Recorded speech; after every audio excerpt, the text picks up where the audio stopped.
Hello students, welcome back to my channel. I am Pallavi. तो आज मैं एक और वन शॉट मैराथन लेकर आई हूँ जो कि है GST and custom duty subject की। तो आइए स्टार्ट करते हैं। जीएसटी क्या होता है सबको पता है, ये एक इनडायरेक्ट टैक्स है। बट जीएसटी आने से पहले ना जो इनडायरेक्ट टैक्स है वो किसके हाथ में था? कॉन्स्टिट्यूशन ऑफ इंडिया के हाथ में। और उन्होंने इसको जो टैक्स लेने की जो पावर है वो दो जनों के पास थी, एक था सेंट्रल और दूसरा था स्टेट लिस्ट। ठीक है, तो यूनियन लिस्ट के अंदर क्या क्या चीज़ें होती थी? Excise duty, manufacture of goods के ऊपर। ठीक है, नेक्स्ट कस्टम ड्यूटी भी यही लेते थे। कस्टम ड्यूटी ऑन इम्पोर्ट्स और एक्सपोर्ट एंट्री 83 के अकॉर्डिंग। और सर्विस टैक्स किस पे लेते थे? सर्विसेज पे एंट्री 92C के अकॉर्डिंग। स्टेट लिस्ट ये क्या लेती थी? VAT, sales tax, sales of goods के ऊपर जो एंट्री 54 के अंदर, और entry tax, octroi, luxury tax, entertainment tax, ये सब भी कौन लेती थी? State government. Entry 62 purchase tax. और कॉन्करेंट लिस्ट क्या होता है? Two major indirect taxes levied jointly result in completely separate taxation system. ये यूनियन लिस्ट के हाथ में, यूनियन गवर्नमेंट के हाथ में, ये स्टेट गवर्नमेंट के हाथ में है। बट कुछ चीज़ें ऐसी हैं ना जो यूनियन और स्टेट दोनों मिलके मैनेज करते हैं, दोनों मिलके टैक्स वसूल करते हैं, उनको क्या बोलते हैं? Concurrent list. तो ये तीन चीज़ें पहले थी जीएसटी आने से पहले। फिर क्या हुआ? कौन कौन सी प्रॉब्लम्स थी जिस वजह से जीएसटी को लेके आया गया? तो पहला क्या है? कैस्केडिंग इफेक्ट, मतलब टैक्स के ऊपर टैक्स देना पड़ता था। आगे बताऊंगी कैसे टैक्स के ऊपर टैक्स देते थे। लैक ऑफ यूनिफॉर्मिटी, मतलब different VAT rates across different state. अलग अलग स्टेट्स में जाते थे तो अलग अलग स्टेट्स में वैट का रेट अलग था, मतलब वैट एक टैक्स का नाम है, indirect tax. No input tax credit, credit block हो जाता था टैक्स के आसपास, जैसे कि एक्साइज और वैट, ये दोनों आपस में ब्लॉक हो जाते थे। नेक्स्ट है एक्सट्रीम कॉम्प्लेक्सिटी, काफ़ी ज़्यादा कॉम्प्लेक्स था क्योंकि काफ़ी सारे टैक्स थे, काफ़ी सारे लॉज थे, रिटर्न्स एंड अथॉरिटीज़ काफ़ी सारी थी, ट्रेड बैरियर्स काफ़ी सारे थे, entry tax, octroi blocked, physical movement. ठीक है, तो ये सारी क्या थी? प्रॉब्लम्स थी। फिर नीड क्या थी कि कैस्केडिंग इफेक्ट को, कैस्केडिंग प्रॉब्लम को ख़त्म करना और एक यूनिफाइड सिस्टम लेके आना कि पूरे इंडिया के अंदर एक ही टैक्स चले, एक नेशन में एक टैक्स चले। तो इसलिए क्या लेकर आए? जीएसटी 101 कॉन्स्टिट्यूशनल अमेंडमेंट एक्ट के अंदर ये आया। आर्टिकल 246A के अंदर क्या कहा गया कि power to levy GST, GST को लेकर आओ। आर्टिकल 269A के अंदर क्या है? इंटर स्टेट सप्लाई, मतलब आईजीएसटी। और आर्टिकल 279A के अंदर क्या है? GST council. आगे बढ़ते हैं। सिंप्लीफिकेशन, जीएसटी क्या है? एक इनडायरेक्ट टैक्स है। इसने क्या किया? काफ़ी सारे टैक्सेस थे ना, इतने सारे जिसको पे करना पड़ता था, उन सारे टैक्सेस को अपने अंदर संभाल लिया और अब सिर्फ और सिर्फ एक टैक्स बन गया है जो कि है इनडायरेक्ट टैक्स। ठीक है, काफ़ी सारे कॉम्प्लेक्स टैक्सेस को एक सिंगल यूनिफाइड टैक्स सिस्टम बना दिया गया। ओल्ड वे क्या था? Origin based. पहले क्या होता था कि जिस जगह पे मैन्युफैक्चरिंग हो रही है उस जगह पे टैक्स लिया जाता था, पर जीएसटी आने के बाद क्या हुआ? डेस्टिनेशन बेस्ड कलेक्शन होने लग गया कंज्यूमर से, मतलब जिस स्टेट में उस गुड्स को कंजप्शन हो रहा है, मतलब कोई गुड्स बना दिल्ली के अंदर उसकी मैन्युफैक्चरिंग हुई, बट कंज्यूमर कहाँ के उसको यूज़ कर रहे हैं? आगरा के। तो आगरा का जो स्टेट गवर्नमेंट है ना वो टैक्स वसूलेगा, वहाँ पे टैक्स लगेगा। जीएसटी का ये है। ठीक है, प्री जीएसटी क्या था? मतलब जीएसटी आने से पहले क्या था? टैक्स ऑन टैक्स, मतलब टैक्स के ऊपर टैक्स लगता था, कैस्केडिंग इफेक्ट था। इससे क्या होता था? काफ़ी ज़्यादा प्रॉब्लम हो जाती थी, इनडिस्क्रिमिनेशन हो जाती थी। ठीक है, cost of consumer artificially inflate, बढ़ जाता था। बट जीएसटी आने के बाद क्या हुआ? वैल्यू एडिड हो गया, एक इनपुट टैक्स क्रेडिट आया। जैसे टैक्स ऑन टैक्स का मतलब क्या है? जैसे आप एक पर्सन हो, ठीक है, आपने जब रॉ मटेरियल खरीदा तो उस टाइम पे भी आपको टैक्स देना पड़ा 100 रुपये। ठीक है, फिर जब आपका फाइनल प्रोडक्ट बन गया है उस टाइम पे भी आपको टैक्स देना पड़ रहा है 300। तो इनपुट टैक्स क्रेडिट के अकॉर्डिंग क्या करोगे आप? जब आप 300 देने जाओगे तो आप बोलोगे कि मैं 100 रुपये तो दे चुका हूँ, तो उसमें से 100 रुपये माइनस कर दोगे तो आप बोलोगे अब मेरे ऊपर टैक्स लाइबिलिटी कितनी है? 200। किसके अकॉर्डिंग? इनपुट टैक्स क्रेडिट के अकॉर्डिंग। जिससे क्या हो गया कि टैक्स ऑन टैक्स नहीं लगेगा, जो आपने टैक्स दे रखा है वो उसमें से माइनस हो जा रहा है, टैक्स के ऊपर टैक्स नहीं लग रहा, जिससे कॉस्ट ऑफ प्रोडक्शन क्या हो जाएगी? कम हो जाएगी। आगे क्या है? 101 कॉन्स्टिट्यूशनल अमेंडमेंट एक्ट ने क्या क्या कहा कि एक यूनिफाइड टैक्स सिस्टम लेकर आओ ताकि एक कैस्केडिंग इफेक्ट जाए, मतलब टैक्स ऑन टैक्स वाले इफेक्ट जाए और एक स्टेट सेंट्रल लॉज इसको बनाएंगे। तो आर्टिकल 246 के अंदर क्या है, ग्रांट करो पावर लोगों को कि वो जीएसटी बना पाए, मतलब सेंट्रल स्टेट इन सब लोगों को क्या करो, पावर ग्रांट करो जीएसटी इम्प्लीमेंट करने की। आर्टिकल 269A में क्या बोला था कि गवर्न इंटर स्टेट सप्लाई, जो इंटर स्टेट सप्लाई होती है ना स्टेट की स्टेट के साथ, तो वो 269A गवर्न करता है। और आर्टिकल 279 क्या करता है, जीएसटी काउंसिल इसके अंदर बना है। ठीक है, आगे क्या है, जीएसटी क्यों लाया गया, क्यों लाया गया जीएसटी? ये एक यूनिफाइड सिस्टम है, सारे इतने सारे इनडायरेक्ट टैक्सेस को इसने मर्ज कर लिया, अपने अंदर समा लिया, जैसे एक्साइज, वैट, सर्विस टैक्स और एंट्री टैक्स, सिर्फ एक ही टैक्स देना पड़ता है इनडायरेक्ट, वो हो गया जीएसटी। नेक्स्ट है डेस्टिनेशन बेस्ड। क्या बोला मैंने, टैक्स वहाँ पे कलेक्ट किया जाता है जहाँ पे गुड्स कंज्यूम हो रहे हैं, उस जगह पे टैक्स को लिया जाता है, ना कि उस जगह पे जहाँ पे उसको प्रोड्यूस किया गया है। ठीक है, continuous flow of credit reduce production cost. Continuous flow होता है क्रेडिट का, जिससे प्रोडक्शन कॉस्ट कम हो जाती है, फ्री ट्रेड हो जाता है, क्योंकि काफ़ी सारे एंट्री बैरियर्स पहले लगे हुए थे। ठीक है, तो उस वजह से अच्छे से ट्रेडिंग नहीं होती थी, बट अब स्मूथ फंक्शन, स्मूथ मूवमेंट हो सकता है स्टेट के बीच में भी। Online registration and digital tracking हो गया है, जिसकी वजह से टैक्स चोरी कम हो जाएगी, टैक्स इवेशन कम हो जाएगा। और इकोनॉमिक बूस्ट, एक इकोनॉमी के अंदर अगर बूस्ट आता है, जीडीपी बढ़ती है, जैसे lower tax burden encourage investment and overall efficiency. अगर किसी के ऊपर टैक्स बर्डन कम है, काफ़ी सारे टैक्स नहीं दिया जा रहा, तो वो इन्वेस्टमेंट ज़्यादा करेंगे हैं और उनकी एफिशिएंसी भी क्या होगी, बढ़ जाएगी। आगे क्या है, जीएसटी कितने टाइप की होती है, तो सीजीएसटी, एसजीएसटी, आईजीएसटी और यूटीजीएसटी। सीजीएसटी कौन वसूलता है, सेंट्रल। सीजीएसटी का फुल फॉर्म क्या है, central goods and service tax. SGST state goods and service tax. IGST integrated goods and service tax. और UTGST union territory goods and service tax. पढ़ते हैं। नेक्स्ट क्या है, इंट्रा स्टेट और inter state क्या होता है, goods sold within the same state. जब किसी गुड को एक ही स्टेट में बेचा जाए तो क्या होगा, जीएसटी कौन कौन लेगा, सीजीएसटी मतलब सेंट्रल गवर्नमेंट लेगी और एसजीएसटी मतलब स्टेट गवर्नमेंट लेगी। ठीक है, दोनों के दोनों लेंगे, क्योंकि इंट्रा स्टेट है ना, एक स्टेट के अंदर ही है। एग्जाम्पल क्या हो गया, अगर रेट 18 है, 9 है, तो ये किसके पास जाएगा, सेंटर के पास, और अगर 9 है तो वो किसके पास जाएगा, स्टेट के पास। नेक्स्ट है inter state supply and import. जब गुड्स सोल्ड हो रहे हैं दो कंट्रीज़ के बीच में, नहीं दो स्टेट्स के बीच में, तो फॉर्मूला क्या है, आईजीएसटी चार्ज किया जाएगा। आईजीएसटी मतलब collected centrally by government to ensure smooth flow of input tax credited between states. जब दो स्टेट्स के बीच में होगा तो सेंट्रल गवर्नमेंट टैक्स लेगा, और जब एक ही स्टेट के अंदर मूवमेंट होगी तो स्टेट गवर्नमेंट और सेंट्रल गवर्नमेंट दोनों लेंगे। समझ आया। नेक्स्ट क्या है, यूनियन टेरिटरी क्या होती है, सेंट्रल।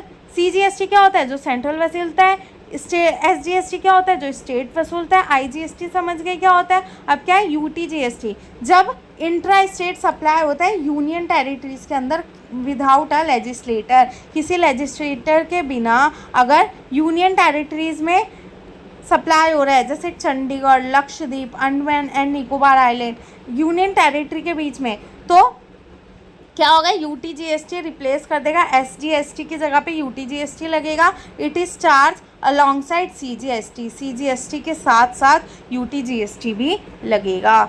नेक्स्ट क्या है, जीएसटी काउंसिल क्या होते हैं। ठीक है, आर्टिकल 279A के अंदर जीएसटी काउंसिल बना। ठीक है, 101 कॉन्स्टिट्यूशनल अमेंडमेंट एक्ट के अंदर 279A आर्टिकल आया और उसके अंदर क्या हुआ, जीएसटी काउंसिल बना। क्या करता है, ये डिसीजन मेकिंग बॉडी है। दो गवर्निंग बॉडी होती है इसके अंदर, एक सेंट्रल हो गया, एक स्टेट हो गया। चेयरपर्सन कौन होते हैं, union finance minister. Union minister of state होता है मेंबर। ठीक है, और स्टेट का मेंबर कौन होता है, फाइनेंस या टैक्स मिनिस्टर हर एक स्टेट का। ठीक है, इंश्योर क्या करता है, ये कॉर्पोरेशन फेडरलिज्म आए, मतलब सेंट्रल और स्टेट आपस में मिलके काम करें, आपस में मिलके टैक्स वसूले, या फिर स्टेट या स्टेट दोनों के बीच में झगड़े वगड़े ना हो टैक्स के लिए। रिकमेंडेशन क्या क्या करी इन्होंने, डिसाइड करते हैं ये लोग टैक्स रेट। जीएसटी काउंसिल के अंदर क्या क्या होता है, टैक्स रेट डिसाइड होता है, ठीक है, एग्जेम्पशन डिफाइन होती है और टैक्सेबल आइटम्स डिफाइन है कि किस किस आइटम्स पे टैक्स लगेगा, ठीक है। फ्रेम करता है मॉडल जीएसटी लॉज से रिलेटेड और रिजॉल्व करता है सेंट्रल और स्टेट के बीच में डिस्प्यूट्स, ठीक है, जीएसटी से रिलेटेड। नेक्स्ट है जीएसटी नेटवर्क। ये क्या होता है, it is a non government not for profit company managing the entire online system. ये एक नॉट फॉर प्रॉफिट कंपनी है, नॉन गवर्नमेंट है, जो कि ऑनलाइन सिस्टम क्या करती है, देखती है, संभालती है, मैनेज करती है। इसको क्या बोलते हैं, जीएसटी नेटवर्क। जीएसटी ऑनलाइन ही पेमेंट करते हैं ना, तो ऐसा नेटवर्क जो ये ऑनलाइन प्रोसीजर को मैनेज करती है उसको क्या बोलते हैं, जीएसटी नेटवर्क। ये एक नॉन गवर्नमेंट है, प्रॉफिट के लिए काम नहीं करती, नॉट फॉर प्रॉफिट कंपनी है। फीचर्स क्या क्या है, पूरी की पूरी डिजिटल सिस्टम है, ह्यूमन इंटरवेंशन कम कर दिया है, ट्रांसपेरेंसी इंश्योर करती है और फास्टर प्रोसेसिंग करती है। नेक्स्ट क्या है, फंक्शंस क्या क्या होते हैं जीएसटीएन के, तो ऑनलाइन रजिस्ट्रेशन एंड इशू करती है जीएसटीआईएन का, मतलब रजिस्ट्रेशन करने में हेल्प करती है। रिटर्न फाइलिंग इनेबल करती है फाइलिंग करने में GSTR 1, GSTR 3B etcetera. Tax payment में हेल्प करती है कि आप ऑनलाइन पेमेंट कर पाओ टैक्स की ईजिली। आईटीसी मैचिंग करती है कि matches purchase and sales invoice to present tax evasion. Tax चोरी ना हो इसलिए परचेज और सेल्स को इन्वॉइसेस को मैच करती है। और डाटा मैनेजमेंट, सारे के सारे डाटा को डाटाबेस को मैनेज करके रखती है टैक्स पेयर्स के, ठीक है, सेंट्रल और स्टेट्स के। नेक्स्ट क्या है, स्टेट कंपनसेशन मैकेनिज्म। ये क्या होता है, इसका ऑब्जेक्टिव क्या होता है, पहले देखो, protect states revenue after subsuming taxes like VAT. VAT जाने की मतलब वैट को हटाने के बाद ये स्टेट गवर्नमेंट को, स्टेट को प्रोटेक्ट करती है, स्टेट के रेवेन्यू को बचाती है, इंश्योर करती है कि स्टेट फाइनेंशियली एबल हो, ठीक है, फाइनेंशियली उसके पास पैसे हों। तो लीगल बेसिस क्या है, किसके अकॉर्डिंग ये आया है, जीएसटी के अकॉर्डिंग आया है। कंपनसेशन किसको प्रोवाइड करी जाती है, स्टेट्स को।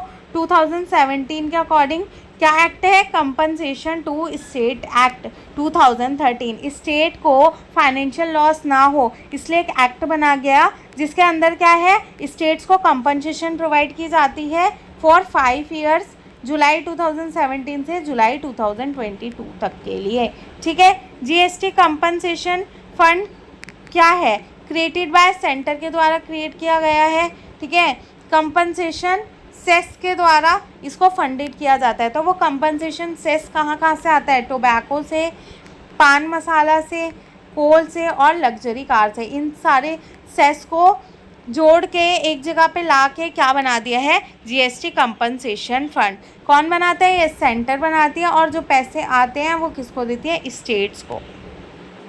नेक्स्ट क्या है, कंपनसेशन कैसे काम करता है, कब एस्टेब्लिश हुआ है, 2015-16 में, ठीक है। जैसे एग्जाम वो है कि 2015-16 में रेवेन्यू जनरेट हुई है, इसको क्या मान लिया, बेस ईयर। कैलकुलेट करा प्रोजेक्शन कि बेस रेवेन्यू कितनी हुई है, 14%, ठीक है। तो एनुअल ग्रोथ के साथ कंपेयर किया और फिर निकालते कि जीएसटी रेवेन्यू कलेक्ट कितना होगा और कितनी कंपनसेशन देने की नीड होगी, ठीक है। इश्यूज़ क्या क्या आते हैं, डिले हो जाता है पेमेंट में, कोविड-19 की वजह से फंड में शॉर्टफॉल हो गया था, सेंट्रल स्टेट डिस्प्यूट हो गया था, उस वजह से सेंट्रल स्टेट को कंपनसेशन नहीं दे पाई थी, उसके वजह से डिस्प्यूट हो गए थे काफ़ी सारे। नेक्स्ट है रजिस्ट्रेशन थ्रेशोल्ड, मतलब टर्नओवर बेस्ड रजिस्ट्रेशन होता है और एक होता है compulsory registration. Turnover based registration क्या होता है, गुड्स कितने के होने चाहिए, 40 लाख के, सर्विसेज कितने की होनी चाहिए, 20 लाख की, और स्पेशल कैटेगरी स्टेट्स होते हैं वो क्या होने चाहिए, 10 लाख। कंपलसरी रजिस्ट्रेशन, ये टर्नओवर से इसका कोई रिलेशन नहीं होता, ये इंटर स्टेट सप्लायर्स के ऊपर लगता है, ई कॉमर्स सेलर के ऊपर, casual and non resident taxable person के ऊपर और पर्सन्स के ऊपर जो लायबल होता है रिवर्स चार्ज के लिए। रजिस्ट्रेशन एडवांटेज क्या होता है, लीगल रिकॉग्निशन मिलती है, एबिलिटी मिलता है कलेक्ट करने का जीएसटी और एलिजिबल हो जाते हैं क्लेम करने के लिए इनपुट टैक्स क्रेडिट। क्या था इनपुट टैक्स क्रेडिट? जब टैक्स के ऊपर टैक्स लग रहा था तो वो जो पहले टैक्स दे रखा था उसको वापस लेने के लिए, उसमें से एग्जेम्पशन लेने के लिए, माइनस करने के लिए इनपुट टैक्स क्रेडिट का यूज़ हो रहा था। नेक्स्ट क्या है? एग्जेम्पशंस क्या क्या है जीएसटी के अंदर? सबसे पहले एब्सोल्यूट एग्जेम्पशन क्या है? मैंडेटरी क्या है? नो जीएसटी चार्ज, कोई जीएसटी चार्ज नहीं लगता। कंडीशनल एग्जेम्पशन क्या है? Available only if specific conditions are fulfilled, तभी अवेलेबल होता है जब कुछ कंडीशंस फुलफिल होती है। एग्जाम्पल क्या क्या हो गया? कुछ कुछ चीज़ें ऐसी है जिसके ऊपर कोई रेट नहीं लगा हुआ, ठीक है, उसके ऊपर एग्जेम्पशन है। रेड्यूस कर क्या करता है ये? बर्डन कम करता है असेंशियल गुड्स पे, और no input tax credit available होता है। मतलब जिन जिन गुड्स और सर्विसेज के ऊपर जीएसटी नहीं लग रहा, एग्जेम्पशन है, उनके ऊपर इनपुट टैक्स क्रेडिट नहीं मिलता। भाई आप पैसे ही नहीं दे रहे तो आपका टैक्स ऑन टैक्स क्या लग रहा होगा, ठीक है। अगला क्या है? सप्लाई। सप्लाई क्या होता है? एक टैक्सेबल इवेंट होता है जीएसटी के अंदर। जीएसटी वहाँ पे चार्ज किया जाता है जहाँ पे गुड्स को सप्लाई किया गया है, ठीक है, गुड्स और सर्विसेज को जहाँ पे सप्लाई किया गया है, ठीक है। कौन से सेक्शन के अंदर है ये? Central goods and services act 2017। काफ़ी लर्न करने वाला सब्जेक्ट है ये, तो ध्यान से समझो। For an activity to be a supply, एक किसी एक्टिविटी को सप्लाई बनने के लिए क्या क्या चीज़ें होनी चाहिए? उसके अंदर पेमेंट होना चाहिए। मतलब अगर आपने कोई सप्लाई करी है किसी गुड्स की तो उसके अंदर आपको उसके बदले पेमेंट मिलनी चाहिए, तभी आप उसको सप्लाई मानोगे, और वो बिजनेस के अंदर, बिजनेस के कोर्स के अंदर होना चाहिए। नेक्स्ट क्या है? कितने फॉर्म्स ऑफ सप्लाई होते हैं? आपने कोई प्रोडक्ट सेल किया है, ट्रांसफ़र किया है, बार्टर एक्सचेंज हुआ है। बार्टर एक्सचेंज मतलब पता है ना, गुड्स के बदले गुड्स एक्सचेंज हुआ है, लाइसेंस मिला, और रेंटल या लीज, तो ये सारे क्या हैं? सप्लाई हैं। All this form GST if done for consideration and business purpose, ठीक है। एग्जेम्पशंस क्या क्या हैं? No consideration, important services taxable even without consideration. बिना कंडीशन क्या थी? उस सप्लाई कब माना जाएगा? जब उसके अंदर कंसिडरेशन हो, मतलब पेमेंट हो, और क्या था बताओ? और क्या था कि बिजनेस पर्पस के लिए हो। पर कुछ एक्सेप्शन है, जब कंसिडरेशन नहीं भी है, पेमेंट नहीं भी है, तब भी उसके ऊपर टैक्स लग रहा है। तो import of services taxable even without consideration provided it is for business purposes. अगर कोई काम बिजनेस पर्पसेस के लिए है और अगर उसके अंदर पेमेंट इन्वॉल्व नहीं है, तब भी उसके ऊपर टैक्स लगेगा। एक्टिविटीज़ कौन कौन सी ऐसी हैं जिनको सप्लाई की तरह ट्रीट करा जाएगा? शेड्यूल 1 के अकॉर्डिंग सबसे पहले permanent transfer of business asset. Business asset को परमानेंटली दे दिया, ट्रांसफ़र कर दिया किसी और को। सप्लाई करा है रिलेटेड पर्सन के बीच में, और ट्रांसफ़र हुआ है ब्रांचेस का डिफरेंट स्टेट में, अलग अलग स्टेट्स के अंदर ब्रांचेस को ट्रांसफ़र कर दिया गया है। कैटेगरी एक्टिविटीज़ क्या क्या होते हैं? शेड्यूल 2 के अंदर बताया। ट्रांसफ़र ऑफ टाइटल में क्या है? इसमें गुड्स को ट्रीट किया, इनको गुड्स की तरह ट्रीट करा जाता है। लीज या रेंट इनको सर्विसेज की तरह ट्रीट किया जाता है, और वर्क कॉन्ट्रैक्ट इनको भी सर्विसेज की तरह ट्रीट किया जाता है। आउट ऑफ स्कोप क्या क्या चीज़ें हैं? Activities explicitly not treated as supply, supply की तरह जिसको ट्रीट नहीं किया जाता। तो services by employ to employ, किसी एम्प्लॉय ने दूसरे एम्प्लॉय को कोई सर्विस दिया है तो वो एज अ सर्विस या सप्लाई नहीं मानी जाएगी। सेल ऑफ लैंड, किसी लैंड का सेल हुआ है, ठीक है, बिल्डिंग कंप्लीट हुई है, या फ्यूनरल सर्विस है। फ्यूनरल पता है ना। नेचर ऑफ सप्लाई क्या होता है? नेचर ऑफ सप्लाई क्या डिटरमाइन करता है? विच टैक्स इज अप्लीकेबल, कौन कौन से टैक्स उसके ऊपर अप्लीकेबल है। जिस नेचर का सप्लाई होगा उस स्लैब का टैक्स उसके ऊपर लगेगा। CGST प्लस SGST लगता है इंट्रा स्टेट सप्लाई हुआ है अगर, IGST लगता है अगर इंटर स्टेट हुआ है। हमने इंट्रा स्टेट और इंटर स्टेट पढ़ लिया। क्यों मैटर करता है ये टाइप ऑफ GST डिटरमाइन करता है कि हमें CGST देना है, SGST देना है, IGST देना है, ये डिटरमाइन करता है। इंश्योर करता है कि प्रॉपर रेवेन्यू डिस्ट्रीब्यूशन हुआ सेंटर और स्टेट के बीच में, और हेल्प करता है एक proper input tax credit flow बनाने में। इनपुट टैक्स क्रेडिट मैं बता चुकी हूँ, बार बार नहीं बताऊँगी। नेक्स्ट क्या है? इंटर स्टेट सप्लाई क्या होता है? Supplies and place of supply are in different state. जब सप्लायर और जिस जगह पे सप्लाई किया जा रहा है वो दोनों डिफरेंट स्टेट के अंदर है। जैसे कि और यूटीज इंक्लूड्स इम्पोर्ट और एक्सपोर्ट, इम्पोर्ट और एक्सपोर्ट हो रहा है अलग अलग स्टेट के अंदर। टैक्स कौन सा अप्लाई होगा, IGST, जैसे दिल्ली से हरियाणा कोई सामान का सप्लाई हो रहा है। इंटर स्टेट, एक ही स्टेट के अंदर सप्लायर भी है, प्लेस ऑफ सप्लायर भी एक ही स्टेट के अंदर है, तो इसके अंदर क्या लगता है, CGST और SGST। नेक्स्ट, सप्लाई टू और from and SGS, special economic zone is always treated as an inter state supply, IGST। ऐसा सप्लाई जो से हुआ हो या वहाँ से आया हो, उस सप्लाई को इंटर स्टेट सप्लाई माना जाता है, IGST माना जाता है। समझ आया। नेक्स्ट क्या है, classification of goods and services. इसमें क्या करते हैं कि गुड्स और सर्विसेज को ग्रुप कर देते हैं ताकि एक स्पेसिफिक टैक्स रेट अप्लाई करा जा सके और आइडेंटिफिकेशन पर्पस के लिए उसको यूज़ करा जा सके।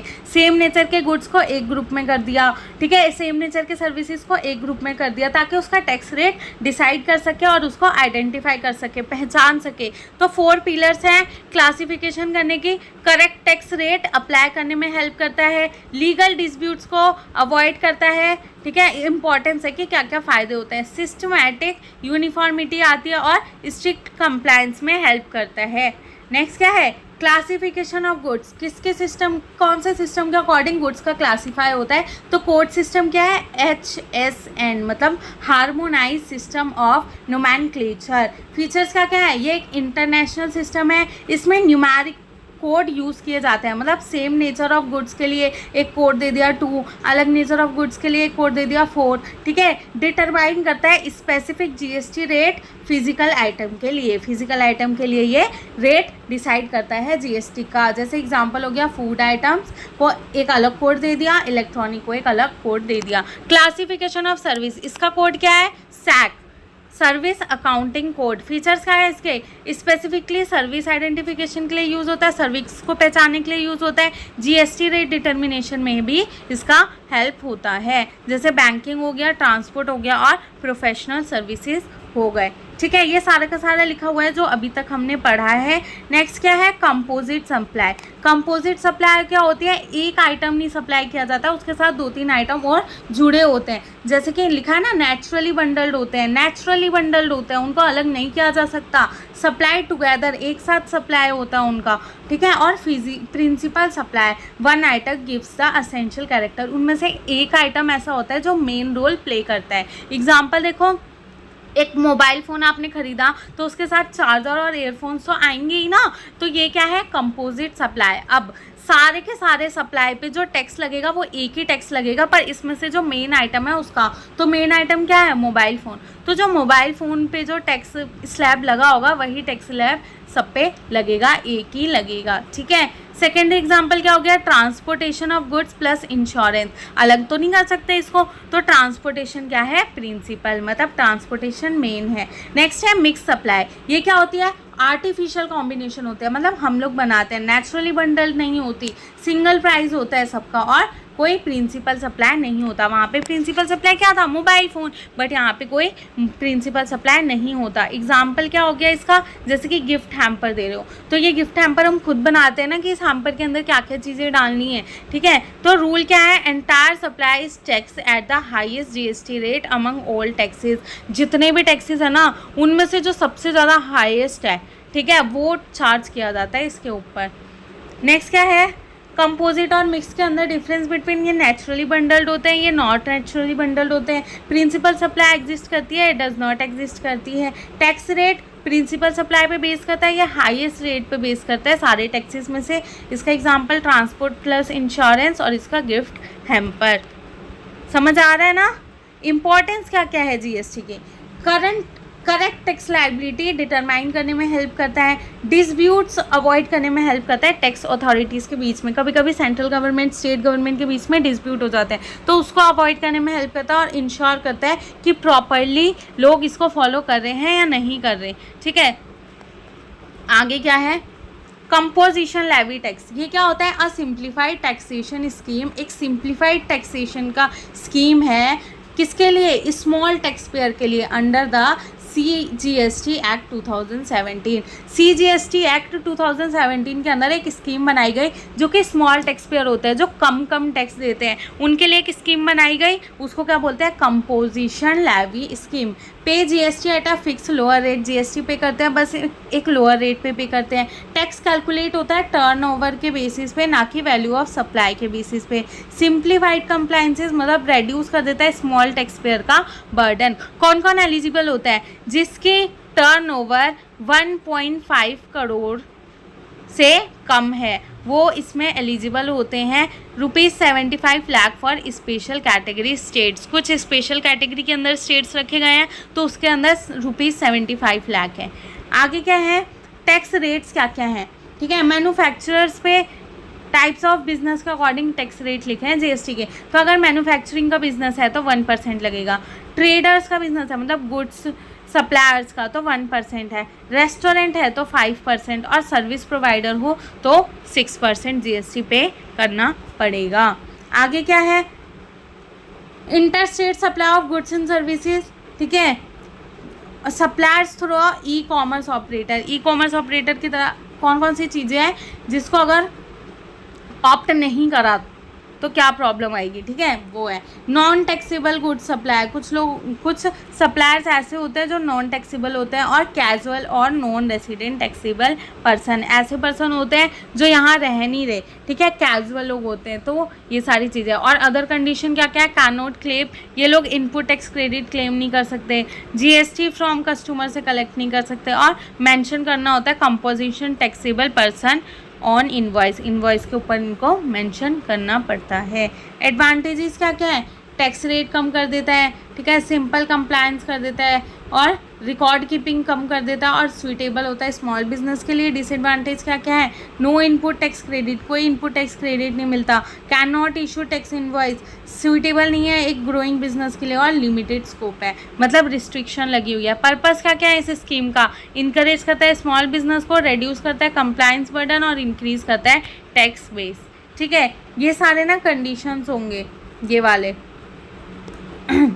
आगे क्या है, place of supply determines where a transaction is tax. Place of supply determine करती है, मापती है कि ट्रांजेक्शन को कहाँ पे टैक्स लगाना चाहिए। तो अगर इंटर स्टेट है तो IGST लगता है, अगर इंट्रा स्टेट है तो CGST प्लस SGST लगता है। Place of supply for goods, general rule क्या है, place where movement of goods end, ऐसी जगह जहाँ पे गुड्स का मूवमेंट ख़त्म हो रहा है वहाँ पे लगेगी GST। स्पेशल क्या इसका है, नो मूवमेंट, मतलब location of good, install good है, प्लेस ऑफ इंस्टॉलेशन, और गुड्स ऑन बोर्ड मतलब place where goods taken on board, ये सारे क्या हैं, स्पेशल केसेस। आगे क्या है, प्लेस ऑफ सप्लाई सर्विसेज, इसका क्या है, location of recipient of services, जो उस सर्विस को रिसीव कर रहा है उसकी लोकेशन क्या है। स्पेशल केसेस जैसे रेस्टोरेंट सर्विस, तो प्लेस वेयर सर्विस परफॉर्म, इसका स्पेशल केसेस है कि जब रेस्टोरेंट का केस होता है तो उस टाइम पे उस जगह पे टैक्स लगाया जाता है, उस स्टेट पे टैक्स लगाया जाता है जहाँ पे सर्विस या प्लेस पे सर्विस मिल रही है। इमूवेबल प्रॉपर्टी, जिस प्रॉपर्टी को मूव नहीं कर सकते जैसे प्रॉपर्टी, तो उस प्रॉपर्टी की लोकेशन का है वहाँ पे टैक्स लगेगा। ट्रांसपोर्टेशन, डेस्टिनेशन ऑफ गुड्स के अकॉर्डिंग, और बैंकिंग, लोकेशन ऑफ रेसिपिएंट कहाँ रहता है वहाँ पे लगेगा। नेक्स्ट क्या है, liability, when does liability arise for goods के लिए लाइबिलिटी कब अराइज होती है, तो 3 केसेस हैं, जब इनवॉइस इशू करा जाता है, या फिर इशू ऑफ इनवॉइस का लास्ट डेट, या फिर date of receipts of payment, इन तीनों केसेस में लाइबिलिटी अराइज हो सकती है। और when does liability arise for services के लिए लाइबिलिटी कब अराइज होती है, डेट ऑफ इनवॉइस पे और डेट ऑफ पेमेंट पे। अगर इनवॉइस इशू ही नहीं करा तो डेट ऑफ सर्विस प्रोविज़न, जिस दिन सर्विस प्रोवाइड की गई है उसी दिन आपकी लाइबिलिटी जनरेट हो जाएगी। नेक्स्ट है स्पेशल केसेस, कौन कौन से हैं टाइम ऑफ सप्लाई के अंदर, रिवर्स चार्ज, मतलब अगर date of payment 30 to 60 days हैं या फिर 30 to 60 डेज़ है। नेक्स्ट क्या है, वाउचर, डेट ऑफ इशू और रिडम्पशन, डेट ऑफ इशू हो गया या रिडम्पशन हो गया। नेक्स्ट क्या है, value of supply, value of supply कितना है, मतलब कितने अमाउंट पे GST चार्ज हो रहा है। इंपॉर्टेंस क्या है, ये डिटरमाइन करता है कि टैक्स पेबल कब होगा और हेल्प करता है कि रिटर्न फाइलिंग में, अवॉइड करता है पेनल्टीज़, मतलब आपको पता चल जाता है कि आपको कब पेमेंट करनी है, डेट ऑफ पेमेंट या फिर 30 से 60 डेज़ के अंदर, या तो वाउचर के केस में जिस दिन वाउचर इशू हुआ है, या तो रिडम्पशन के केस में। इससे आपको पता लगता है कि कौन से दिन आपको पेमेंट करनी है। नेक्स्ट क्या है,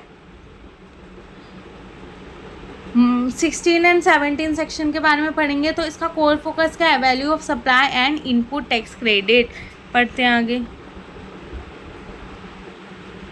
वैल्यू ऑफ सप्लाई क्या होता है, the exact amount on which GST is calculated, एक एग्जैक्ट अमाउंट जिसके ऊपर जीएसटी लगा है। Transaction value, price actually paid और पेबल, ऐसा प्राइस जो पेड है मतलब देना है या दे दिया है, उस प्राइस के ऊपर जीएसटी लगता है। टैक्सेस कौन कौन से लगते हैं जीएसटी के अलावा, और packing charges, commission, interest and late fee.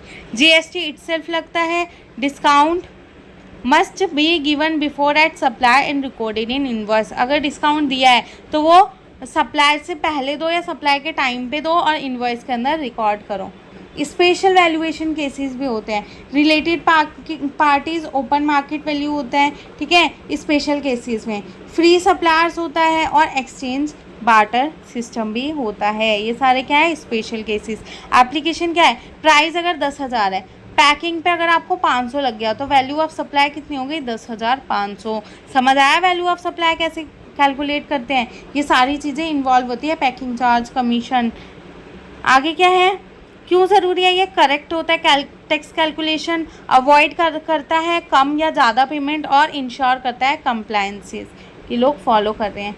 Next है इनपुट टैक्स क्रेडिट। ये क्या होता है, डबल टैक्सेशन होता है, हमने पहले ही पढ़ लिया। क्या होता है, जब it means credit of GST paid on purchase input service capital goods which is use to reduce output tax liability. Input के ऊपर जो टैक्स दिया गया है उसको यूज़ किया जाता है आउटपुट टैक्स लाइबिलिटी को कम करने के लिए। जैसे आपकी लाइबिलिटी बनी 4,000 टोटल, बट आपने रॉ मटेरियल्स वगैरह पे पेमेंट कर दी है पहले ही 500, तो आप इसमें से माइनस कर दोगे तो आपकी एक्चुअल लाइबिलिटी कितनी बनेगी, 3,500। समझ आया। कुछ रूल्स है सेक्शन 16 के अकॉर्डिंग आईटीसी में क्या क्या है, रजिस्टर्ड पर्सन होना चाहिए, टैक्स पेयर कौन होना चाहिए, रजिस्टर्ड होना चाहिए जीएसटी के अंदर। टैक्स इनवॉइस, एक वैलिड इनवॉइस होना चाहिए उसके पास, डेबिट नोट या वैलिड इनवॉइस, ठीक है। Goods received, actual receipt of good services होना चाहिए। Tax paid, supplier deposited the GST to the government, supplier ने जीएसटी पे करी होनी चाहिए गवर्नमेंट को। रिटर्न फाइल, उसने फाइल करा हो जीएसटी रिटर्न। और 180 डे रूल, मतलब payment made to supplier within 180 day, 180 day के अंदर अंदर उसको पेमेंट हो जाती है। नेक्स्ट है इन एलिजिबल आईटीसी, कौन कौन से लोग हैं जो इसके लिए एलिजिबल नहीं है। तो सेक्शन 17 सब सेक्शन 5 के अंदर कौन कौन सी बिजनेसेस हैं, ठीक है। Not allowed at all even if use for businesses, अगर बिजनेस के लिए भी यूज़ होता है तो अलाउ नहीं होता। कौन कौन सी केसेस हैं, सबसे पहला motor vehicle, allowed for good transports, passenger transports और ट्रेनिंग, सिर्फ और सिर्फ गुड्स ट्रांसपोर्ट के लिए यूज़ होता है, पैसेंजर ट्रांसपोर्ट्स और ट्रेनिंग। आपने अगर कोई पर्सनल व्हीकल ले रखी है तो उसके ऊपर आईटीसी एप्लीकेबल नहीं होता। पर्सनल कंजम्पशन, गुड सर्विसेज ले रहे हो पर्सनल यूज़ के लिए तो उसके ऊपर भी आप आईटीसी नहीं कर सकते। फूड्स और एंड ब्रेवरेज है, रेस्टोरेंट, कैटरिंग, इन सब चीज़ों पे भी नहीं कर सकते। और क्लब मेंबरशिप ले रखी है आपने कोई तो उसके ऊपर भी आईटीसी नहीं मांग सकते, ठीक है। और क्या है, real estate, work contract services, not allowed for construction of E movable property, E movable property के कंस्ट्रक्शन में भी अलाउ नहीं है। आगे क्या है, कंस्ट्रक्शन ऑफ बिल्डिंग, इसमें भी आईटीसी अलाउ नहीं है अगर आप अपने खुद का बिल्डिंग बना रहे हो। और क्या है, लॉसेस एंड गिव अवे, अगर गुड्स लॉस हो गए, डिस्ट्रॉयड हो गए, खो गए, चोरी हो गए, उस केस में भी आईटीसी अलाउ नहीं है, ठीक है। और क्या है, फ्री सैंपल या गिफ्ट दे रहे हो आप, ठीक है, तो उस केस में भी अलाउ नहीं है। समझ आया। नेक्स्ट क्या है, आईटीसी को डिवाइड किया गया है, डिवाइड किया गया आईटीसी को when purchases are use for mix purposes, जब परचेजेस को मिक्स पर्पसेस के लिए यूज़ किया जाता है तो only the eligible portion survive, मतलब आपने एक ही चीज़ खरीदी है पर आप उसको काफ़ी सारी चीज़ों के लिए यूज़ कर रहे हो, तो जो एलिजिबल पोर्शन होगा ना उसी के ऊपर आईटीसी मिलेगा। जैसे आपने ये चीज़ खरीदी है, ठीक है, तो इसमें से इतना हिस्सा बिजनेस का और इतना पर्सनल यूज़ का है, तो पर्सनल यूज़ के ऊपर आईटीसी अलाउ नहीं होगा और बिजनेस यूज़ वाले पे अलाउ होगा। नेक्स्ट क्या है, एक और पाई चार्ट है जो क्या दिखा रहा है, टैक्सेबल सप्लाईज हैं तो उसके ऊपर अलाउड है और एग्जेम्पशन सप्लाईज हैं तो उसके ऊपर अलाउ नहीं है। नेक्स्ट क्या है, T1 मतलब आईटीसी अगर नॉन बिजनेस यूज़ के लिए है तो अलाउ नहीं होगा, आईटीसी एग्जेम्प्ट सप्लायर के लिए तो अलाउ नहीं होगा। क्या लिखा है, टैक्सेबल सप्लाईज के लिए तो अलाउड है और common credit use for both के लिए है तो अकॉर्डिंगली प्रोपोर्शनल के अकॉर्डिंग अलाउ है। नेक्स्ट क्या है, कॉमन क्रेडिट को कैसे कैलकुलेट करा जाता है, मतलब आईटीसी को कैलकुलेट कैसे करा जाता है। अगर टोटल आईटीसी 10,000 बन रही है, ठीक है, टैक्सेबल 70% है और एलिजिबल आईटीसी कितनी बन गई, फिर 7,000 बनी ना। 10,000 का अगर आप 70% निकालोगे तो कितना आएगा, 7,000, तो 7,000 कितना हो गया एलिजिबल। अगर एग्जेम्पशन के लिए करो तो 30% बची, इसमें क्या मिल रहा है आपको, एग्जेम्पशन, तो इसके लिए आप रिवर्स आईटीसी कर सकते हो 3,000 का।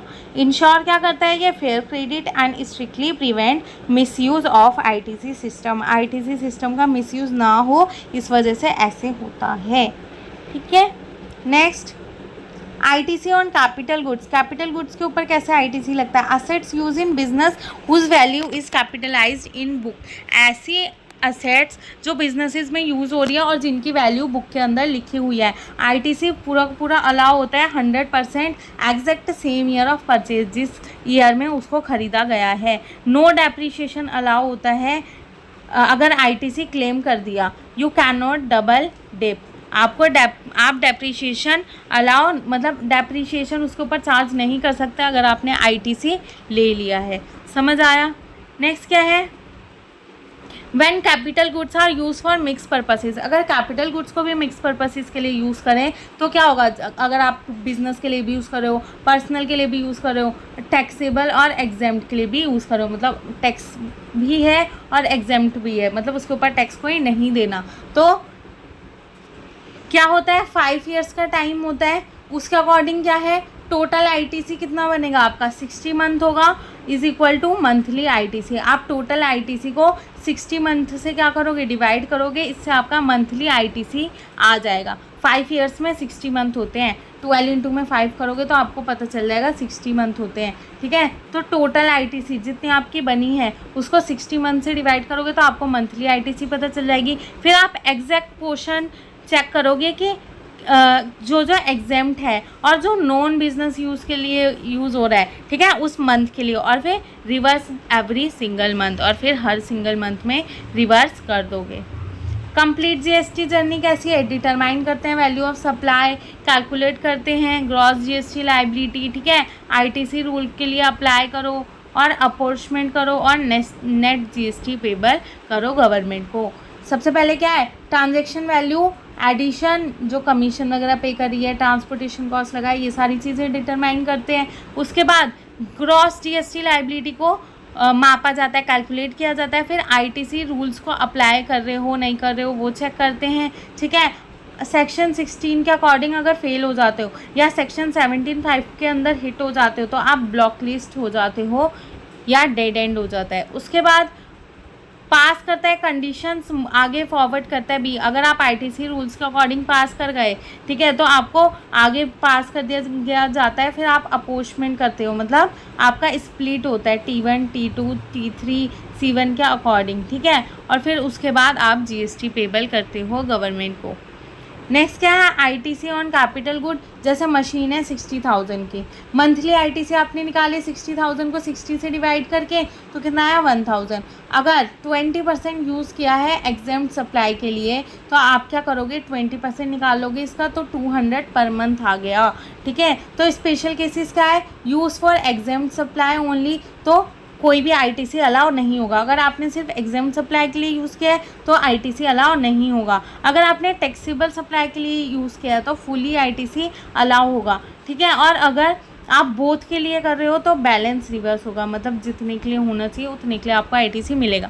ब्लॉक क्रेडिट क्या होती है? सेक्शन 17(5) के अकॉर्डिंग मोटर व्हीकल हो गया, कंस्ट्रक्शन ऑफ बिल्डिंग और पर्सनल यूज़। क्यों ज़रूरी है ये? रेड्यूस करता है कॉस्ट को, इन्वेस्टमेंट की, और कैपिटल फॉर्मेशन को इंक्रीज़ करता है, और कैस्केडिंग इफेक्ट को भी रिड्यूस करता है। आईटीसी के स्पेशल सर्कमस्टेंसेस कौन कौन से हैं सेक्शन 18 के अकॉर्डिंग? तो नया रजिस्ट्रेशन, आईटीसी अलाउ करता है input held in stock, semi finish and finish good. ITC allow करता है न्यू रजिस्ट्रेशन वालों को कि वो इनपुट हेल्ड कर सकते हैं स्टॉक में, सेमी फिनिश में और फिनिश गुड के अंदर।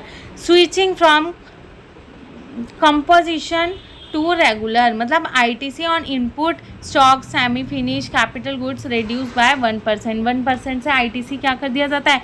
कम कर दिया जाता है। Voluntary registration, some benefit as above, stock ITC allowed, कुछ बेनिफिट के लिए आपका आईटीसी अलाउ होता है। और exempt supply become taxable, ITC allow input and capital goods. ठीक है, 1 साल के अंदर अंदर पर अगर आप गुड्स खरीदोगे तब नया बिजनेस स्टार्ट करने पे। आईटीसी कौन कौन से ऐसी सिचुएशन है जहाँ पे क्रेडिट नीड एडजस्टमेंट की ज़रूरत पड़ जाती है स्टेटस के अंदर चेंज होने से? ठीक है, तो सबसे पहले आपने कंपोजिशन स्कीम को स्विच कर लिया है, ठीक है, कि इनपुट और कैपिटल गुड्स रिवर्स होने चाहिए। नेक्स्ट क्या है?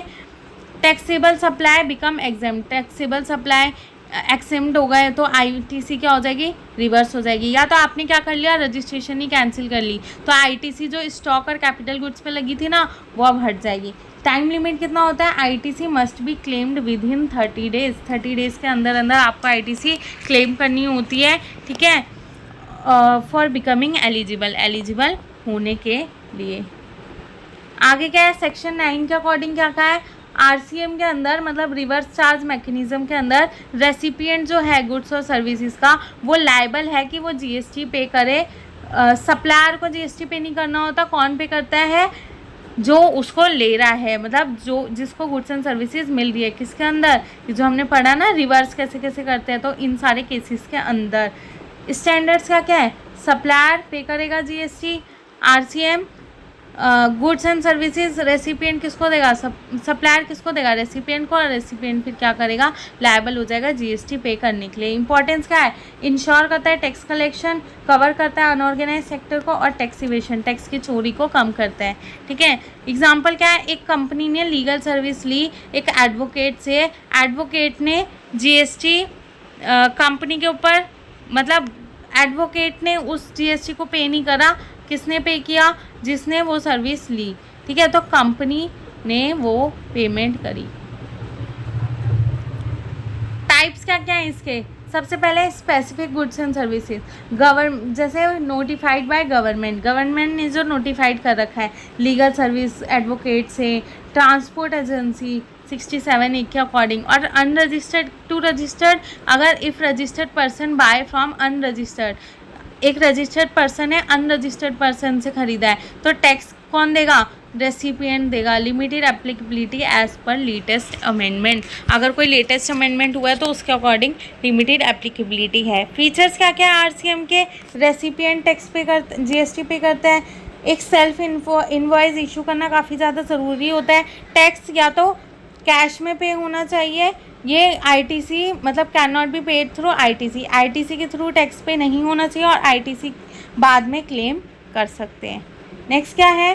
टैक्स इनवॉइस असेंशियल, ये क्या होता है? डॉक्यूमेंट है जो कौन इशू करता है? Registered supplier showing details of goods and services and GST charge. जो सप्लायर है ना रजिस्टर्ड, वो इशू करता है एक डॉक्यूमेंट जिसके अंदर डिटेल लिखी होती है गुड्स एंड सर्विसेज की, और कितना जीएसटी चार्ज किया जाएगा। क्या क्रूशियल है? ये काफ़ी बेसिक है आईटीसी क्लेम करने के लिए। व्हेन टू इशू, कब इशू करना होता है? मस्ट बी इशूड बिफोर और at the time of delivery, या तो इसको पहले इशू करो या तो जब आप डिलीवरी करो अपने गुड्स का तब इशू करो। ठीक है, सर्विसेज का क्या है? 30 डेज़ के अंदर अंदर सप्लाई करने के बाद 30 डे के अंदर अंदर आपको उसको इशू करना ज़रूरी है। टाइप ऑफ इनवॉइसेस, एक हो गया टैक्स इनवॉइस और एक हो गया बिल ऑफ सप्लाई इनवॉइस। किस लिए यूज़ होता है ये? कंपोजिट स्कीम या एग्जेम्प्ट होने से। मैंडेटरी कंटेंट क्या क्या होता है टैक्स इनवॉइस के अंदर? क्या क्या मैंडेटरी चीज़ें होनी चाहिए? तो name, address, GST IN number होना चाहिए, किसका, सप्लायर का। इनवॉइस नंबर होनी चाहिए और डेट होना चाहिए। रेसिपिएंट की डिटेल होनी चाहिए, जो वो गुड्स एंड सर्विसेज रिसीव करेगा उसकी। डिस्क्रिप्शन होना चाहिए गुड्स एंड सर्विसेज का कि क्या आप सप्लाई कर रहे हो। वैल्यू होनी चाहिए कि वो कितने का है। जीएसटी रेट और अमाउंट लिखे होने चाहिए। प्लेस ऑफ सप्लाई होना चाहिए, सिग्नेचर होना चाहिए और कॉन्टैक्ट होना चाहिए। समझ आया? Difference between a credit note and debit note के अंदर, तो क्रेडिट नोट क्या होता है, issued when value tax is reduce. जब वैल्यू टैक्स कम हो जाती है तो क्रेडिट नोट को इशू करते हैं। Issued when value tax is increase, जब वैल्यू टैक्स बढ़ जाती है तो डेबिट नोट को इंट्रोड्यूस करते हैं। कब किया जाता है, जब गुड रिटर्न आ जाता है, ओवर चेंज हो जाता है, ओवर चार्ज हो जाता है या पोस्ट सेल डिस्काउंट। और ये कब करते हैं, अंडर चेंजिंग, मतलब उल्टा कर देना है, price increase additional good supply. Effect क्या पड़ता है, रेड्यूस हो जाती है टैक्स लाइबिलिटी सप्लायर्स की और ये बढ़ा देता है टैक्स लाइबिलिटी। इफेक्ट क्या होता है, रेसिपिएंट पे, रेड्यूस करता है आईटीसी और इसमें बढ़ जाता है। ठीक है, नेक्स्ट क्या है, ई वे बिल फंडामेंटल। ई वे बिल क्या है, एक इलेक्ट्रॉनिक डॉक्यूमेंट है जो कि गुड्स के मूवमेंट के लिए ज़रूरी होता है, मतलब गुड्स एक जगह से दूसरी जगह पहुंचाने के लिए ज़रूरी होता है। कब इसकी ज़रूरत पड़ती है, जब उस गुड्स की वैल्यू 50,000 से ज़्यादा की हो। ठीक है, आपने कोई सामान एक जगह से दूसरी जगह बेचा, पर उस सामान की वैल्यू कितनी होनी चाहिए, 50,000। अगर 50,000 की वो सामान है तो आपको ई वे बिल बनाना ज़रूरी है। ठीक है, कौन जनरेट करता है इसको, सप्लायर, जो उस सामान को सप्लाई कर रहा है वो, रेसिपिएंट या फिर ट्रांसपोर्टर, जो उस सामान को ट्रांसपोर्ट कर रहा है एक जगह से दूसरी जगह। पर्पस क्या होता है, गुड्स का मूवमेंट ट्रैक करना, प्रिवेंट करना टैक्स इवेशन, मतलब टैक्स की चोरी को बचाना, और इंश्योर करना कंप्लायंसेस की, जितने भी लीगल कंप्लायंसेस है, रूल्स एंड रेगुलेशन है, वो फॉलो हो रहे हैं या नहीं हो रहे। नेक्स्ट है e way bill content and validity. Validity rule क्या है इसकी, depend strictly on distance, distance के ऊपर डिपेंड होता है। एक दिन में 200 किलोमीटर अप्रॉक्स होना चाहिए। कॉन्टेक्ट क्या क्या होता है इसके अंदर, कंटेंट, डिटेल ऑफ गुड्स होती है कि गुड्स कैसा है, किस क्वालिटी का है, सब कुछ लिखा होता है गुड्स के बारे में। सप्लायर एंड रेसिपिएंट डिटेल, जो उस गुड्स को सप्लाई कर रहा है उसके बारे में सब कुछ लिखा होता है, और जो उस गुड्स को लेगा, ठीक है, उसके बारे में सब कुछ लिखा होता है। ट्रांसपोर्ट की डिटेल लिखी होती है और व्हीकल नंबर, जिस गाड़ी से उस गुड्स को सप्लाई किया जा रहा है उसकी गाड़ी का नंबर भी लिखा होता है। ठीक है, नेक्स्ट क्या है, जीएसटी रिटर्न। जीएसटी रिटर्न क्या होता है, एक ऐसा डॉक्यूमेंट है जो रजिस्टर्ड टैक्स पेयर करता है, मतलब भरता है। जीएसटी रिटर्न क्या है, एक ऐसा डॉक्यूमेंट है जो फाइल्ड किया जाता है रजिस्टर्ड टैक्स पेयर के द्वारा। कब, उसके अंदर क्या क्या चीज़ें होती है, डिटेल्स होता है सेल्स आउटवर्ड सप्लाईज का, tax collected and paid, input tax credit claimed और परचेज इनवर्ड सप्लाईज। ठीक है, ये सारी चीज़ें होती है। Must be filled online on the GST portal. अगर आपको जीएसटी पोर्टल के ऊपर जीएसटी रिटर्न ही फाइल कर सकते हो, और इसके अलावा और किसी पोर्टल पे जीएसटी रिटर्न फाइल नहीं कर सकते। नेक्स्ट क्या है, पर्पस और इम्पोर्टेंस क्या है रिटर्न फाइल करने की। तो सबसे पहले गवर्नमेंट ट्रैकिंग, गवर्नमेंट को हेल्प करता है कि ट्रांजैक्शन वो ट्रैक कर पाए और ट्रांसपेरेंसी इंश्योर हो। नेक्स्ट है टैक्स कंप्लायंस, ये क्या होता है, इंश्योर करता है कि प्रॉपर टैक्स कैलकुलेशन हो और रेवेन्यू कैलकुलेशन हो। गवर्नमेंट को पता रहेगा कि मेरे पास टोटल टैक्स इतना आया है, टोटल रेवेन्यू इतनी है। ठीक है, आईटीसी मैचिंग इनेबल करता है cross checking and validation of ITC claims. जितने भी आईटीसी क्लेम्स करते हैं ना, उनको क्रॉस चेक करता है रिटर्न्स। और एंटी इवेशन, प्रिवेंट करता है टैक्स इवेशन। टैक्स इवेशन वही जब इलीगल तरीके से टैक्स की चोरी की जाए। ठीक है, तो इस चीज़ को भी रोकता है। फीचर्स क्या क्या है इसके, return are filed electronic basis पे रिटर्न फाइल होते हैं। कहाँ पे, जीएसटी पोर्टल पे। बेस्ड किस पे होता है, सेल्फ असेसमेंट पे। Strictly linked with the ITC system, ITC system के साथ लिंक्ड होना चाहिए। नेक्स्ट, कितने टाइप के होते हैं जीएसटी रिटर्न। सबसे पहले GSTR1, इसके अंदर क्या है, पर्पस क्या होता है, आउटवर्ड सप्लायर्स या सेल्स के लिए होता है ये। फिलिंग फ्रीक्वेंसी क्या होती है, या तो मंथली बेसिस पे फाइल करो या तो क्वार्टरली बेसिस पे फाइल करो। जनरल ड्यू डेट क्या है, 11th ऑफ नेक्स्ट मंथ, अगले मंथ के 11 तारीख को आपको इसे भरना होता है। GSTR3 भी ये किस चीज़ के लिए है, लाइबिलिटी एंड आईटीसी की समरी दिखाता है। इसको मंथली बेसिस पे फाइल किया जाता है और 20th of the next month को फाइल करना चाहिए। GSTR 2A या 2B क्या होता है? Auto generated purchase detail. अगर आप कुछ खरीदते हो तो उसके अंदर अपने आप ही सारी परचेज डिटेल चल जाती है और ITC अवेलेबल भी दिखाता है। कोई फाइलिंग फ्रिक्वेंसी नहीं है, कोई जनरल ड्यू डेट नहीं है। GSTR 4 क्या है? कंपोजिशन स्कीम है टैक्स पेयर के लिए, एनुअली होता है ये। 30 अप्रैल क्या होता है? नेक्स्ट ईयर का, अगले साल का 30 अप्रैल इसका ड्यू डेट होता है। GSTR 9 एंड 9C क्या होता है? एनुअल रिटर्न या ऑडिट शो करता है इसके अंदर। पर्पस इसका ये है, एनुअली होता है ये भी, और 31 दिसंबर होता है अगले साल का। नेक्स्ट क्या है? लेट फ़ी अगर आप देते हो या पेनल्टीज़ क्या क्या लगती हैं। स्टैंडर्ड लेट फ़ी क्या है? 50 रुपीज़ पर डे। अगर आप लेट हो रहे हो पेमेंट में तो आपको एक दिन के 50 रुपये लगेंगे। फीस कैलकुलेटेड कैसे किया जाता है? 25 रुपये CGST के हाथों में जाता है और 25 रुपये SGST की तरह कैलकुलेट किया जाता है। नील रिटर्न लेट फ़ी ₹20 पर डे। रिटर्न लेट फ़ी कितना है? ₹20 पर डे। नील पे लिखा है। Subject to maximum limit, maximum limit के बेसिस पे होता है ये। Payment is mandatory before return filing, return filing से पहले आपकी पेमेंट मैंडेटरी, आपने GST फिल मतलब GST दे रखा होना चाहिए। Late filing automatically attract this penalty, अगर आप लेट फाइल करते हो तो फिर ये पेनल्टी अपने आप ही उसमें जुड़ जाती है। Payment of taxes under GST section 49 to 53 है इसमें। Payment of taxes means tax पे करना, मतलब discharging GST liability using 2 primary method through the GST portal. आप टैक्स की पेमेंट कैसे करोगे, मतलब GST से रिलेटेड जो भी आपके ऊपर लाइबिलिटी है वो आप कैसे पे करते हो? 2 तरीके होता है इसको पेमेंट करने के लिए। कौन से पोर्टल पे? GST पोर्टल पे। तो पहला क्या है? लॉजिस्टिक। इसका टाइम क्या है? Tax must be paid at the time of filing GSTR। जब आप GSTR 3B फाइल करोगे ना, उसी टाइम पे आपको टैक्स क्या करना होता है? पे करना होता है। मोड्स क्या क्या होते हैं? Internet banking, debit credit card, NEFT, RTGS और ओवर द काउंटर। नेक्स्ट क्या है? 3 इलेक्ट्रॉनिक लेजर होते हैं। कौन कौन से? सबसे पहले electronic cash ledger, electronic credit ledger और इलेक्ट्रॉनिक लाइबिलिटी लेजर। लेजर पड़ा हुआ है ना अकाउंट्स में, तो वही वाला है। क्या कंटेन करता है electronic cash ledger? Cash deposit, जो भी टैक्स पेयर कैश डिपॉजिट करते हैं उन सारे कैश को कहाँ पे डिपॉजिट किया जाता है? इलेक्ट्रॉनिक कैश लेजर के अंदर। किस लिए इसको यूज़ किया जाता है? टैक्स पे करने के लिए, इंटरेस्ट पे करने के लिए, पेनल्टी पे करने के लिए और फीस पे करने के लिए। इलेक्ट्रॉनिक क्रेडिट लेजर क्या करता है? इनपुट टैक्स क्रेडिट को कंटेन करता है। यूज़ किस लिए होता है? सिर्फ और सिर्फ टैक्स की पेमेंट करने के लिए। Can not be use for penalty और इंटरेस्ट। इसका यूज़ पेनल्टी और इंटरेस्ट के लिए नहीं होता, वेयरस पहले वाले का यूज़ पेनल्टी और फ़ी के लिए हो रहा था। नेक्स्ट है इलेक्ट्रॉनिक लाइबिलिटी लेजर। ये क्या कंटेन करता है? टोटल टैक्स लाइबिलिटी कितनी है एक पर्सन की। इसके अंदर टैक्स पेबल होता है, इंटरेस्ट होता है और पेनल्टी सब इंक्लूड होता है। ठीक है। नेक्स्ट क्या है? Order of utilization of ITC।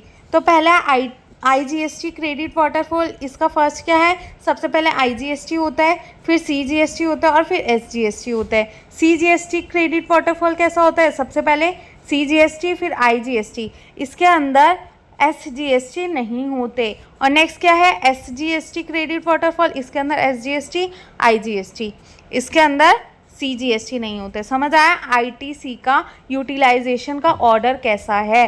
3 तरीके से होता है, तीनों हमने देख लिए। नेक्स्ट है इंटरेस्ट ऑफ डिले। अगर डिले हो जाता है तो उस पर इंटरेस्ट कितना मिलता है? 18%, एक साल का 18% इंटरेस्ट मिलता है डिलेड पेमेंट के ऊपर। और पेनल्टी टायर कितना है? 24% लगता है कुछ केसेस में, specifically for excess ITC uses. अगर ज़्यादा यूजेस हो जाए ITC की तो 24% पेनल्टी लगती है। क्रूशियल पॉइंट क्या क्या? ITC can not be use for penalty interest. ITC को पेनल्टी और इंटरेस्ट भरने के लिए यूज़ नहीं किया जा सकता। प्रॉपर यूटिलाइजेशन ऑर्डर फॉलो करना चाहिए। अगला क्या है? टैक्सेबिलिटी ऑफ ई-कॉमर्स, सेक्शन 244 और 9 सबसेक्शन 5 और 52। ई-कॉमर्स क्या होता है? सप्लाई ऑफ गुड्स और services through electronic platform. Electronic platform के थ्रू गुड्स का सप्लाई हो रहा है। जैसे क्या हो गया? अमेज़ॉन है, फ्लिपकार्ट है, तो इन सब चीज़ों के थ्रू सप्लाई करते हैं ना गुड्स एंड सर्विसेज का, ऑनलाइन शॉपिंग करते हैं, वेबसाइट्स है, फूड डिलीवरी एप्स हैं, तो उनको क्या बोलेंगे, ई कॉमर्स। और ई कॉमर्स ऑपरेटर कौन होता है, एक पर्सन या एक ऐसी कंपनी जो उस ऑनलाइन प्लेटफॉर्म को मैनेज करता है, ओन्स करता है, मतलब जिसकी वो प्लेटफॉर्म होती है और जो उसको मैनेज करता है। ठीक है, एग्जाम्पल क्या हो गया, अमेजोन या फ्लिपकार्ट। ये क्या है, एक ऑपरेटर है जो मैनेज कर रहा है गुड्स का सप्लाई एक जगह से दूसरी जगह।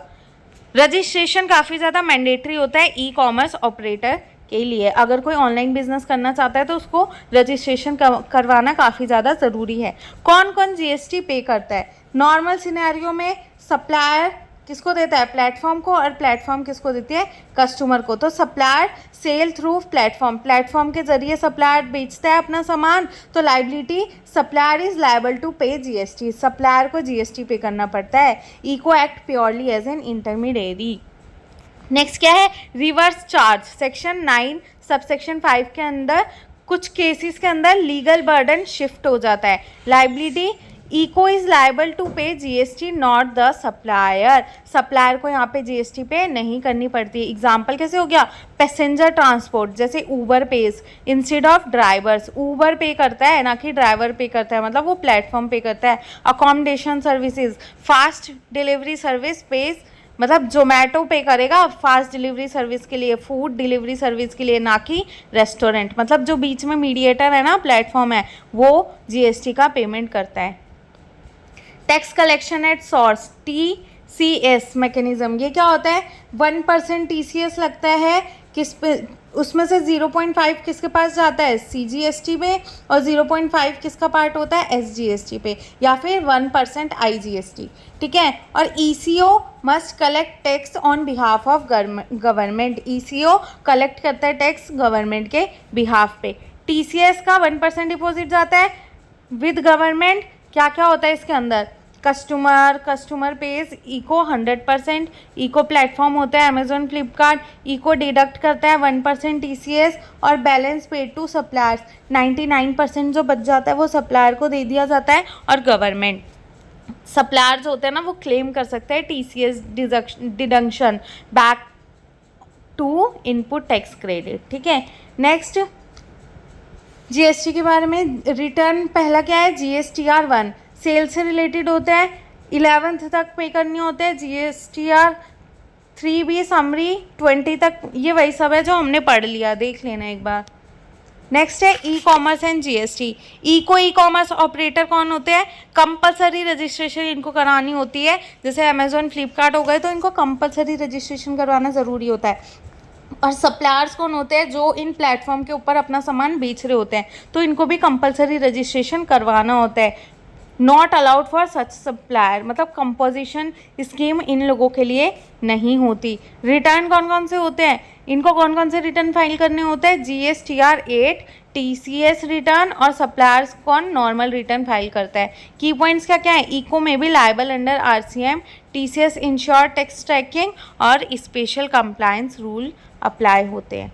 कस्टम लॉ क्या होता है, ऐसे टैक्सेशन और regulation of goods crossing international border. अगर आपका गुड्स आपके इंडिया से बाहर बिक रहा है तो उस टाइम पे जो उस गुड्स के ऊपर टैक्स लग रहे हैं, रेगुलेशन लग रहे हैं, उसको क्या बोलोगे, कस्टम लॉ। गवर्न किसके द्वारा किया जाता है इंडिया में, कस्टम एक्ट 1962 और कस्टम टैरिफ एक्ट 1975। आगे देखो, ऑब्जेक्टिव क्या होता है कस्टम लॉ का, जनरेट करता है रेवेन्यू गवर्नमेंट से, प्रोटेक्ट करता है डोमेस्टिक इंडस्ट्री को और इकोनॉमी को, रेगुलेट करता है आयात और निर्यात या इंपोर्ट और एक्सपोर्ट को, और प्रिवेंट करता है इलीगल ट्रेड, जो स्मगलिंग होता है ना उससे बचाता है। अगला क्या है, स्टेप्स क्या क्या हैं, सबसे पहले क्या करते हो आप, आउटसाइड इंडिया अपना सामान क्या करते हो, बेचते हो। या तो आप एक्सपोर्ट करोगे, इंडिया से अपना सामान बाहर बेचोगे, या तो आप बाहर से अपनी कंट्री में कोई सामान लेके आओगे। ठीक है, फिर स्टेप 2 क्या होता है, कस्टम स्टेशन। कस्टम स्टेशंस होते हैं, जैसे कि पोर्ट हो गया, अगर आप शिप से सामान बेच रहे हो या ख़रीद रहे हो तो पोर्ट के थ्रू आपका सामान आएगा ना दूसरी कंट्री से, या फिर एयरपोर्ट के थ्रू, या फिर इनलैंड कंटेनर डिपो के थ्रू। तो area where imported exported goods are kept before clearance, उसको क्या बोलते हैं? Customs area. ऐसा एरिया जहाँ पे जो गुड्स है उसको इंपोर्ट, आयात या निर्यात करने से पहले रखा जाता है, उसको क्या बोलते हैं? Custom area. ठीक है, समझ गए?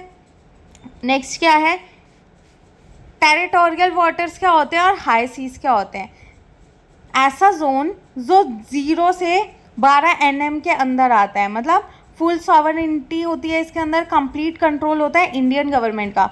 0 से 12 NM के अंदर गवर्नमेंट का कंट्रोल होता है, इंडियन गवर्नमेंट का कंट्रोल होता है। ठीक है, इंक्लूड क्या क्या होता है इसके अंदर? सी हो गए, एयर स्पेस हो गए, ठीक है, और सी बेड्स और सबसॉइल हो गए। Imported goods enter India here custom duty become applicable. जैसे ही 0 से 12 NM के अंदर इंपोर्टेड गुड्स आ जाएगी तो उसका कस्टम ड्यूटी इंडिया के अंदर अप्लीकेबल हो जाएगा।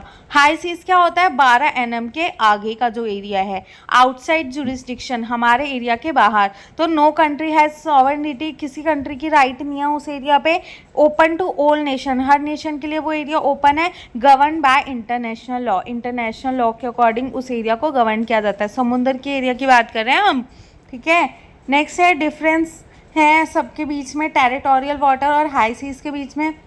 ये एक कंट्री के कंट्रोल के अंदर होता है, वेयर एज हाई सीज क्या होता है? किसी कंट्री के कंट्रोल में नहीं होता। डिस्टेंस 12 नॉटिकल माइल्स के अंदर होता है। जैसे हम नॉर्मल रोड्स वगैरह का डिस्टेंस नापते हैं ना किलोमीटर्स में, तो वैसे ही सीज का, ओशियन का कैसे नापते हैं? नॉटिकल माइल्स में। और इसका क्या होता है? 12 नॉटिकल माइल्स के बाहर। कंट्रोल पूरा का पूरा हमारे पास होता है, इसके अंदर कोई कंट्रोल नहीं होता। कस्टम लॉ अप्लीकेबल होता है, इस एरिया में अप्लीकेबल नहीं होता है। टैक्स इम्पैक्ट, इंपोर्ट ड्यूटी लगती है और इसमें ना कोई GST लगता है ना कोई ड्यूटी लगती है। आगे क्या है? USA ने क्या करा? देखो एग्जाम्पल क्या लिखा है? Good shipped from USA to India sold in transit on sea to another buyer, मतलब ट्रांजिट के ऊपर ही वो गुड्स को बेच दिया गया USA से इंडिया के अंदर, तो इसको क्या बोलेंगे? High seas. Ownership transfer on high seas, high seas मतलब जो समुंदर का 12 निकोटाइल के आगे का जो एरिया है ना, नॉटिकल के आगे का जो एरिया है, उस एरिया के अंदर ही USA और इंडिया ने अपना गुड एक्सचेंज कर लिया। ठीक है, तो buyer become the final importer. Buyer कौन बन जाएगा फिर? Final importer. GST इस पर अप्लीकेबल नहीं होगा क्योंकि यह हाई सी सेल्स के अंदर आता है। कस्टम ड्यूटी पेड होगा जिसने इंपोर्ट करा है उसी पे। ठीक है, नेक्स्ट क्या है? टैक्सेबल इवेंट क्या होती है? इंपोर्ट और एक्सपोर्ट के ऊपर। तो इंपोर्ट ड्यूटी कब लगती है? जब गुड्स एंटर हो रहे हैं इंडिया के अंदर। और एक्सपोर्ट ड्यूटी कब लगती है? जब गुड्स यहाँ से जा रहे हैं, इंडिया को छोड़ के जा रहे हैं, तो क्या लगेगी? Export duty. ठीक है, कस्टम ड्यूटीज़ कितने टाइप की होती है, क्या क्या फीचर्स हैं इसके? बेसिक कस्टम ड्यूटी BCD किसके अंदर लेविड होता है? Tariff act on imported goods. Social welfare searches, ये 10% लगता है BCD के ऊपर। IGST ऑन इम्पोर्ट, ये अंडर GST सिस्टम होता है। ठीक है, कंपनसेशन सेस होता है, लग्जरी टोबैको गुड्स के ऊपर लगता है। एंटी डंपिंग ड्यूटीज़ होती हैं, कस्टम ड्यूटीज़ के बारे में पढ़ रहे हैं हम। ठीक है, प्रोटेक्ट करता है गुड्स के अगेंस्ट जो कि काफ़ी कम प्राइस के ऊपर बेचे जाते हैं। सेफ गार्ड करता है ड्यूटीज़ को। ठीक है, जो इंपोर्ट्स के अंदर काफ़ी ज़्यादा ड्यूटीज़ लग जाती है उनको बचाता है। प्रोटेक्ट करता है ड्यूटीज़ को, डोमेस्टिक इंडस्ट्रीज़ को प्रोटेक्ट करता है। और एक्सपोर्ट ड्यूटीज़ लगाता है काफ़ी गुड्स के ऊपर। कस्टम ड्यूटीज़ ये सारे काम करता है, फंक्शंस करता है। अब वैल्यूएशन ऑफ गुड्स कैसे होता है? वैल्यू कैसे निकालेंगे किसी गुड्स की? बेसिक रूल क्या है वैल्यू निकालने का? ट्रांजैक्शन वैल्यू और या फिर प्राइस पेड और पेबल। समझ आया? ट्रांजैक्शन वैल्यू कितनी है, आपने कितने पैसे दिए। तो CIF कैसे निकलता है? Cost plus insurance plus freight, मतलब उसका कॉस्ट कितना आया, इंश्योरेंस कितनी थी और फ्राइट कितना था। एडिशंस में क्या आ गया? Packing, commission, brokerage, royalties, loading, ये सारी चीज़ें। फिर उसमें से माइनस क्या क्या कर दोगे? Post import expenses, inland port after import, ठीक है। फिर आपके पास आ जाएगा accessible value. Duty is calculated on accessible value. जो ड्यूटी लगेगी ना कस्टम ड्यूटी, वो इस वाले वैल्यू पे लगेगी जो ये सारा करने के बाद आएगा। आगे क्या है, मेथड्स क्या क्या है वैल्यूएशन करने के। सबसे पहले क्या होता है, ट्रांजैक्शन वैल्यू और आइडेंटिकल गुड्स, मतलब जो आइडेंटिकल गुड्स है उसकी ट्रांजैक्शन वैल्यू आप पता करते हो।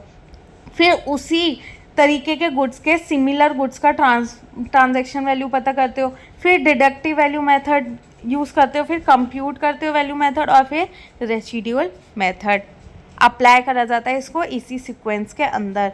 नेक्स्ट क्या है, गुड्स क्लासिफिकेशन।